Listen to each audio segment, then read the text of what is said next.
Max! Jesus Christ! Close, but I am the ghost of gender norms past.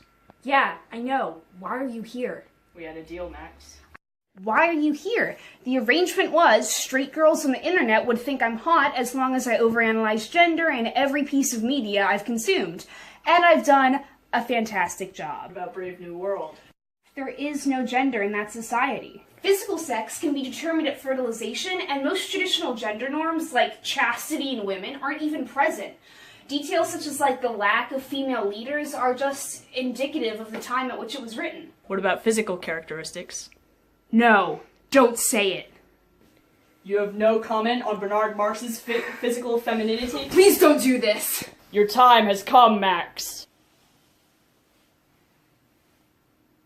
No homo, though. Yeah, of course. I got news for you, baby. You're looking at the man. I got skin in the game. I got a household. Do I have to? Boo! Talk about sex!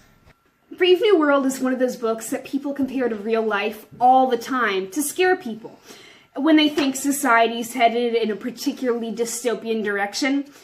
It's a difficult book to discuss objectively because of the implications of the culture of casual sex. It's used as a form of control to ease tensions and build caste loyalty, the foundation of the world state's grip on society. In our society, womanhood is generally exemplified in purity and sexual submission, which doesn't really exist when promiscuity is encouraged in both genders.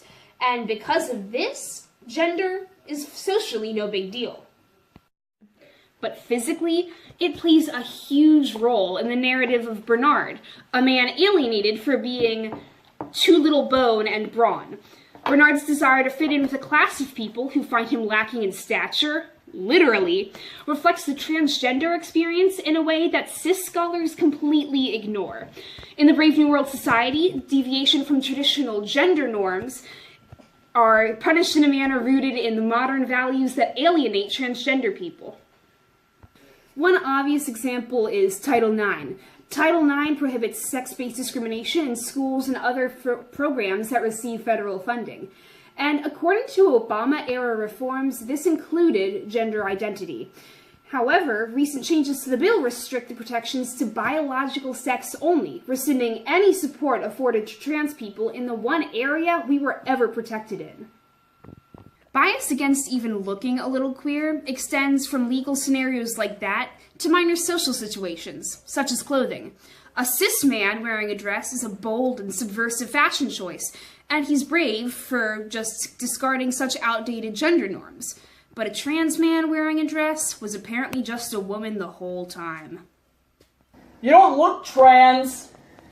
Thank you, yes. The pressure for trans people to respect the pink and blue binary is unduly high, otherwise they risk not being respected for their identity. On the other hand, even cis people may feel the effects of transphobia due to their appearance. In December 2018, 55-year-old Ficor Picardo de Veloz, a cis woman, was mistakenly sent to a male prison for 10 hours when prison doctors assumed her hormone medications were for gender dysphoria. Previously, in 2016, Amy Toms was badgered in a Walmart bathroom for her short hair and baseball cap, making her attacker believe she was transgender. Of course, we don't need cis people to tell us trans people experience violence. 49% of trans people experience harassment, and 9% experience physical violence. The life expectancy for a trans person is 35 years old. Thanks. But wait, now things get complicated because in Huxley's world there are people called free martins. These female embryos get a dose of male sex hormone every 24 meters during production, lending them some secondary male sex characteristics, such as sterility. This is the one example of sex nonconformity that's not only engineered, but desired. Wow, Aldous Huxley said trans rights. Not really. See, their little gender marker symbol on the conveyor belt, rather than being a circle for female or a T for male, is a question mark, implying that womanhood is solely dependent on one's ability to conceive children. In reality, the brave new world of gender is just as superficial as our own. Oh my god! Similarly, many argue that using trans people's birth pronouns is practical for medical purposes.